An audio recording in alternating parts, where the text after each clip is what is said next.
नमस्कार, जन्नत की पुकार में आपका स्वागत है। देश भर में केमिस्ट संगठनों की हड़ताल, ऑनलाइन दवा बिक्री के विरोध में रानीबाग में प्रदर्शन। ई फार्मेसी की ओर से ऑनलाइन दवाइयों की बिक्री और भारी डिस्काउंट के विरोध में बुधवार को AIOCD यानी all India organisation of chemist and druggist देशव्यापी हड़ताल पर है। इसका असर दिल्ली में भी दिखने को मिल रहा है। रानीबाग चौक पर दोपहर काफी संख्या में केमिस्ट एकजुट हुए और ऑनलाइन दवा बिक्री बंद करने को लेकर प्रदर्शन किया। RDCA यानी रिटेल डिस्ट्रीब्यूशन केमिस्ट अलायंस ने भी इस बंद का समर्थन किया है। प्रदर्शन के दौरान मुख्य रूप से पंकज गोगिया, संजीव जी, मनोज भार्गव, तरुण चावला, अमित चावला, दिनेश गुप्ता, सुमित कोहली और अन्य केमिस्ट शामिल थे। इस दौरान हमारे मुख्य संपादक RK जायसवाल केमिस्ट के बीच पहुंचकर उनकी समस्या जानना चाहिए। क्या कुछ कहा, आप खुद ही सुन लीजिए। नमस्कार, मैं RK जायसवाल और आप देख रहे हैं जनमत की पुकार। आज पूरे देश में दवा विक्रेता हड़ताल पर है। ऑनलाइन डिलीवरी के खिलाफ, ऑनलाइन के खिलाफ सड़कों पर है। दवा दुकान बंद है। आज कोई भी दवा नहीं मिल रहा है। यही मैं जानने के लिए मौजूद हूँ रानीबाग संत नगर चौक पे और यहाँ पर लोग प्रदर्शन कर रहे हैं। क्या मांगे हैं अब? हमारी सरकार से कोई भी नाजायज मांग नहीं है। हमारी सरकार से जायज मांग है और जो हमारे हित में नहीं है, कस्टमर के हित में है, मरीज के हित में है। कोविड के टाइम पे ये सरकार एक पॉलिसी लाई थी जिसका उद्देश्य था कि घर घर दवाई पहुंच जाए। वो कोविड का एक महामारी का दौर था। आज हम सरकार से सिर्फ इतना सा अनुरोध कर रहे हैं कि उसको वापस लिया जाए, ये होम डिलीवरी सिस्टम बंद किया जाए। इसमें हो क्या रहा है कि अवैध प्रिस्क्रिप्शन जनरेट हो रही है। ये आपकी जितनी ऑनलाइन फार्मेसी है, ई फार्मेसी है, ये सारी ऑनलाइन प्रिस्क्रिप्शन जनरेट कर रही है। डॉक्टर बैठा है हैदराबाद में, पेशेंट है दिल्ली में और दवाई सप्लाई हो रही है बॉम्बे में। हमारी ई फार्मेसी के अगेंस्ट जो भी एक डिमांड है वो है। और इसमें जो भारी भरकम छूट का ऐलान किया जा रहा है, जो एक दिखावा मात्र है और जिसमें वो सब्स्टिट्यूट करते हैं। और हमारे दिल्ली जो हमारा ड्रग कंट्रोल डिपार्टमेंट है वो भी हमें पूरा मदद करता है इसमें अलग अलग टाइम पर, लेकिन किसी को भी प्रिस्क्रिप्शन को सब्स्टिट्यूट करने की इजाजत नहीं है। वो लोग क्या करते हैं, जब हम एक प्रिस्क्रिप्शन उस पर डालते हैं तो उसमें ब्रांडेड की जगह ऐसी दवाइयां शो करते हैं जिसमें कस्टमर को दिखता है कि हमें 40%, 50% पर 40%, 50% डिस्काउंट पर उपलब्ध हो रही हैं, जबकि ऐसा है नहीं। वो उस प्रिस्क्रिप्शन को सब्स्टिट्यूट कर रहे हैं।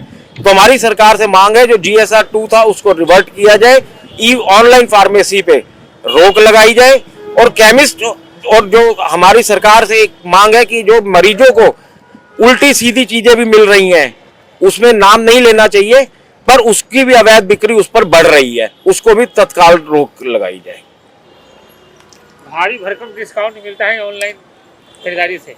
बिल्कुल, ऑनलाइन खरीदारी में भारी भरकम डिस्काउंट मिलता है, लेकिन वो एक दिखावा है। डिस्काउंट एक्चुअल में है नहीं। जितने वो चार्जेस लगाते हैं, जो मेडिसिन सब्स्टिट्यूट करके देते हैं, इनसे कस्टमर को इतना पता नहीं लगता, कस्टमर इतना अवेयर नहीं हो पाता। लेकिन वही हम चाहते हैं कि भी जो अगर साथ वाली दुकानों से, अपने घर के पास की दुकानों से लोग केमिस्ट दवाइयाँ लेंगे केमिस्ट से, तो उनको एक ओरिजिनलिटी चीज़ मिलती है, ओरिजिनल चीज़ मिलती है, बिल पे मिलती है और सही दवा मिलती है, जिससे मरीज को कंसल्टेशन भी मिलती है कि भी क्या सही है क्या गलत है। तो हम यही चाहते हैं कि ऑनलाइन में ना जाकर सब लोग अपने आसपास के घरों की दवाई, पास की दुकानों से दवाइयाँ खरीदें। जी, हमारा कहना ये है कि जो सरकार ने अभियान चलाया, जैसे हमारे माननीय गृह मंत्री जी ने नक्सलवाद को खत्म किया है, अब उनका एक अभियान है कि नशा मुक्त भारत मैंने बनाना है, तो ये जो ऑनलाइन फार्मेसी को रेगुलेट करना भी उसकी एक कड़ी के बराबर माना जाना चाहिए। क्योंकि ऑनलाइन पे एक बच्चा भी अगर ऑर्डर आपको प्लेस करता है तो वो दवाई भी आपको आसानी से उपलब्ध हो रही है, जो कि हमारे यहाँ पे ऑफलाइन फार्मेसी में एक प्रॉपर हम पर्चा मांगते हैं। पूरा हमारा ड्रग डिपार्टमेंट एक एफिशिएंट डिपार्टमेंट है जो कि हमें सारा लुक आफ्टर करता है। हमारी इंस्पेक्शंस होती हैं टाइम टू टाइम, हम पूरा रिकॉर्ड मेंटेन करते हैं। नियम कानून जो भी सरकार ने बनाए हैं उन सब का हम पालन करते हैं और हमारी रेगुलर इंस्पेक्शंस होती हैं। हमारे ऑफिसर्स, ड्रग ऑफिसर्स हमारे पास आते हैं। एक बड़ा एफिशिएंट डिपार्टमेंट है हमारे यहाँ पे। ड्रग डिपार्टमेंट जो है वो हर स्टेट में है। आज अगर पूरा भारत बांधा है तो सारे भारत की यही मांग है कि कम से कम हर चीज़ का एक रेगुलेशन हो। जैसे हम रेगुलेटेड हैं, हम प्रॉपर हर रिकॉर्ड मेंटेन करते हैं। ऑनलाइन क्यों नहीं? कोई भी उठ के अपना एक बना के फंडिंग करवा के पर्चा जनरेट हो रहा है बॉम्बे में, दवाई मिल रही है जाके दिल्ली में, AI से पर्चे जनरेट करवाए जा रहे हैं, फर्जी पर्चे बनाए जा रहे हैं। बच्चा भी दवाई मांगता है उसको भी दवाई दे दी जाती है, जबकि हमारे पास हर रेगुलेशन है। तो जो गृह मंत्री जी एक नशा मुक्त भारत बनाने का अभियान चला रहे हैं, ये भी उसकी एक कड़ी माना जाना चाहिए। सरकार हमें बुलाए, हमारे जो नेता हैं, शीर्ष नेतृत्व है जो हमारा बॉम्बे में, दिल्ली में हमारे संदीप नांगिया जी हैं, हमारी यही मांग है कि हमारे शीर्ष नेतृत्व को बुला के बिठाया जाए, उनसे हमारे से पूछा जाए कि हम क्या चाहते हैं। हम भी सरकार के साथ हैं, हम सरकार के अगेंस्ट नहीं है। आज भी हमारी जो स्ट्राइक है वो जो उपभोक्ता है, जो मरीज है, उसके फेवर में जाएगा। वो तो उसकी फेवर के लिए हमने स्ट्राइक करी है। अगर आप देखें तो कोई एसेंशियल सर्विस बंद नहीं है। जो भी हॉस्पिटल हैं, नर्सिंग होम्स हैं, वो दुकानें पूरी खुली हैं। उनको हमने बिल्कुल अपनी सही से आज की स्ट्राइक में शामिल नहीं करा। दवाई हर मरीज को मिल रही है। हमने पूरा इस चीज का ध्यान रखा है कि किसी भी मरीज को किसी तरह की भी कोई दिक्कत परेशानी नहीं होनी चाहिए दवाई लेने में। तो ये सर उसके नुकसान क्या क्या है? ऑनलाइन का पूछ रहे हैं। ऑनलाइन का ऑनलाइन का नुकसान जैसे भी हमारे श्रीन साहब ने भी बताया। जायसवाल जी, आज आप देखिए कि आपका बच्चा अगर 7 साल का भी है, 8 साल का भी है, वो अगर नेट चलाना जानता है, वो आज अगर अपने फ़ोन पर कोई भी एक साइट पर जाकर अपनी एक चीज़ बताता है कि मुझे ये इशू है, एआई से पर्चा जनरेट हो जाता है। उसमें कोई भी दवाई वो मांगना चाहे वो उसको मिल जाती है, चाहे वो नशे की दवाई हो, चाहे हैबिट फॉर्मिंग दवाई हो, चाहे वो कोई भी आप एंटीबायोटिक लगा लीजिए या हैबिट फॉर्मिंग ड्रग लगा लीजिए। इसका सबसे बड़ा नुकसान ये है कि हम आने वाली जनरेशन को भी क्या देकर जा रहे हैं। हम उसको भी बचाना चाहते हैं, हम मरीज के हित को भी बचाना चाहते हैं, और तो और हम साथ साथ व्यापारी लगता है कि आप लोगों की बात सरकार सुनने वाली है।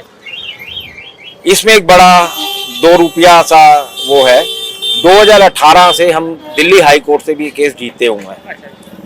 दिल्ली हाई कोर्ट ने भी एक स्टे लगाया था ऑनलाइन फार्मेसी पे, पर आज तक उस पर भी कोई अमल नहीं हुआ।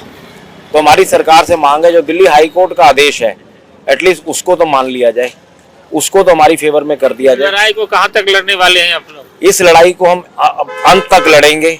बहुत हुआ, अब इसको अंत तक लड़ेंगे। आज एक दिन का सांकेतिक हमने हड़ताल रखी। अगर आने वाले टाइम में हमारा शीर्ष नेतृत्व AIOCD या हमारे दिल्ली की RDCA जो हमारी पेरेंटल बॉडी है, उसके अध्यक्ष माननीय संदीप नांगिया जी अगर हमें आह्वान करेंगे तो हम इस स्ट्राइक को अनडेफिनेट स्ट्राइक तक भी लेकर जाएंगे। तो ये बात कर रहे थे दवा विक्रेता जो आज सांकेतिक हड़ताल कर रहे हैं संत नगर चौक पे। मिलते हैं किसी और खबरों के साथ। नमस्कार। अगर आपने हमारा अभी तक चैनल सब्सक्राइब नहीं किया है तो कृपया चैनल सब्सक्राइब कर लें, लाइक करें, शेयर करें, कमेंट करें। तो मिलते हैं फिर किसी और खबरों के साथ। नमस्कार।